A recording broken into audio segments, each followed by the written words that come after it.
Hello friends, വീക്കെൻഡാണ്. വെള്ളിയാഴ്ച മാർക്കറ്റിന് ശേഷം 2 ദിവസം ഇനി അവധിയാണ്. സോ അതുകൊണ്ട് തന്നെ ഒരു റിസർച്ച് വീഡിയോ ഞാൻ അപ്ലോഡ് ചെയ്തിട്ടുണ്ട്. അതിൽ Q4 റിസൾട്ടിന് ശേഷം പല സെക്ടറുകളായിട്ട് നമ്മൾ റിസൾട്ട് അനാലിസിസ് നടത്തിക്കൊണ്ടിരിക്കുകയാണ്. അതിൽ ഒരു സെക്ടറായിട്ടുള്ള വളരെ പ്രോമിസിംഗ് ആയിട്ടുള്ള ഒരു സെക്ടർ, നമ്മൾ പല സെക്ടറുകളും ക്ലയൻസിന് വേണ്ടിയിട്ട് നമ്മൾ റിസൾട്ട് അനാലിസിസ് നടത്തുന്നുണ്ട്. അതിൽ വളരെ പ്രോമിസിംഗ് ആയിട്ട് തോന്നിയ ഒരു സെക്ടർ നിങ്ങളുമായിട്ട് പങ്കുവച്ചിട്ടുണ്ട്. ആ ഒരു സെക്ടറിൽ പല ഓഹരികളിലും നല്ല രീതിയിലുള്ള ഗ്രോത്ത് ഔട്ട്ലുക്ക് കാണാൻ സാധിച്ചു. അപ്പോൾ അതിൻ്റെ ഒരു ഡീറ്റെയിൽ ആയിട്ടുള്ള വീഡിയോ ഞാൻ ഈ യൂട്യൂബ് ചാനലിൽ അപ്ലോഡ് ചെയ്തിട്ടുണ്ട്. സോ കാണാത്തവരുണ്ടെങ്കിൽ തീർച്ചയായിട്ടും അത് പോയി കാണുക. അപ്പോൾ ഈ ഒരു സമയത്ത്, പ്രത്യേകിച്ചും യുദ്ധം നടക്കുന്ന ഈ സമയത്ത്, മാർക്കറ്റ് കുറച്ചൊന്ന് ഷോർട്ട് ടേമിലേക്കെങ്കിലും അതൊന്ന് സെറ്റിൽ ഡൗൺ ആവുന്നത് വരെ മാർക്കറ്റിൽ ഒരു സ്റ്റെബിലിറ്റി മീൻസ് മാർക്കറ്റിലൊരു ഇൻസ്റ്റെബിലിറ്റി വന്നേക്കാം. അതിൻ്റെ ഭാഗമായിട്ട് കറക്ഷൻ വരികയാണെങ്കിൽ സ്വാഭാവികമായിട്ടും നമുക്ക് പല സെക്ടറുകളിലും നല്ല ഓപ്പർച്യൂണിറ്റി കിട്ടാൻ സാധ്യതയുണ്ട്.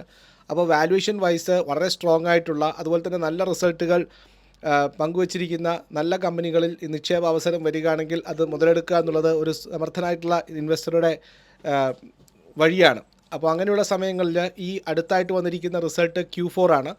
Q4 റിസൾട്ടുകൾ അനലൈസ് ചെയ്യുന്ന സമയത്ത് പല സ്റ്റോക്കുകളിലും നമ്മൾ പുറമേ കാണുന്ന ഫാൻസീഡ് വാല്യുവേഷനല്ല, പക്ഷേ അവരുടെ ഗ്രോത്തും കാര്യങ്ങളൊക്കെ നോക്കുമ്പോൾ കുറച്ച് ബുദ്ധിമുട്ടിലാണ്. അപ്പോൾ അങ്ങനെയുള്ള സെക്ടറുകളിൽ നല്ല കമ്പനികൾ ഒരുപാടുണ്ട്. അപ്പോൾ ഡിഫൻസ് ആയാലും, അതുപോലെ തന്നെ cable and wires, banking sector, aviation, അങ്ങനെ പല ഓഹരികളും പല സെക്ടറുകളും നമ്മൾ അനലൈസ് ചെയ്യുന്ന സമയത്ത് പല നല്ല ഓഹരികളും കയ്യിൽ വരാറുണ്ട്. അപ്പോൾ അങ്ങനെയുള്ള സ്ഥലങ്ങളിൽ നല്ല കറക്ഷൻ വരുന്ന സമയത്ത് അങ്ങനെയുള്ള ആ ഒരു ചില ഓഹരികളിൽ നിക്ഷേപം വരികയാണെങ്കിൽ മാർക്കറ്റ് റിക്കവർ ചെയ്യുന്ന സമയത്ത് നല്ല രീതിയിലുള്ള റിട്ടേൺ നിക്ഷേപകന് കിട്ടാൻ സാധ്യതയുണ്ട്. അതുപോലെ തന്നെ ഷോർട്ട് ടേമിലേക്ക് മാർക്കറ്റ് ഔട്ട്ലുക്ക് കുറച്ച് നെഗറ്റീവാണ്. നമുക്ക് 23,900 താഴെ നിഫ്റ്റി ക്ലോസ് ചെയ്തിടത്തോളം കാലം നമുക്ക് പോസിറ്റീവ് ടെറിട്ടറിയിൽ തന്നെ നിൽക്കാം. അതേസമയം ഇമ്മീഡിയറ്റ് സപ്പോർട്ട് എന്ന് പറയുന്നത് 24,500 തന്നെയാണ്. വെള്ളിയാഴ്ചയും നമുക്കിപ്പോൾ തിങ്കളാഴ്ച ഈ ഒരു അവസ്ഥ കണ്ടിട്ട് മാർക്കറ്റ് 24,500 താഴെ പോകാൻ സാധ്യതയുണ്ടെന്നുള്ളതാണ്. അതേസമയം എത്രയും പെട്ടെന്ന് ഒരു അമിക്കബിൾ ആയിട്ടുള്ള സൊല്യൂഷൻസ് വരും എന്ന് തന്നെ വിചാരിക്കുന്നു. ഇൻവെസ്റ്റേഴ്സ് പാനിക് ആവേണ്ട സിറ്റുവേഷൻ ഉണ്ടോ എന്ന് വെച്ച് കഴിഞ്ഞാൽ ലോങ് ടേം ഇൻവെസ്റ്റർ എന്ന നിലയിൽ നമുക്ക് പാനിക് ആവേണ്ട ആവശ്യമില്ല. പക്ഷേ ഷോർട്ട് ടേം ഇൻവെസ്റ്റേഴ്സ് കുറച്ച് പെയിൻ സഹിക്കാൻ സാധ്യതയുണ്ട്. അപ്പം എക്സിറ്റ് ചെയ്യുന്നതായിരിക്കും കുറച്ചുകൂടി ബെറ്റർ എന്ന് തോന്നുന്നു. വീക്കെൻഡിൽ എന്തെങ്കിലും തരത്തിലുള്ള ഒരു സൊല്യൂഷൻസ് ഇതുമായിട്ട് ബന്ധപ്പെട്ടുണ്ടാകുമോ എന്ന് നോക്കാം.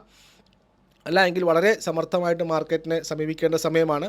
പക്ഷേ നല്ല ഓഹരികൾ നല്ല വിലയിൽ കിട്ടാൻ സാധ്യതയുള്ള സമയവും കൂടിയാണ് ഈ നിക്ഷേപാവസരം മുതലെടുക്കുക. അപ്പോൾ ആ വീഡിയോ ഒന്ന് കണ്ടുനോക്കുക. ഹോസ്പിറ്റൽ സെക്ടറുമായിട്ട് ബന്ധപ്പെട്ട വാർത്തകളാണ്. ഹോസ്പിറ്റൽ സെക്ടറിലുള്ള ഏകദേശം 6ഓളം കമ്പനികളുടെ നല്ല റിസൾട്ട് പ്രഖ്യാപിച്ച കമ്പനികളുടെ റിസൾട്ടാണ് അനലൈസ് ചെയ്തിരിക്കുന്നത്.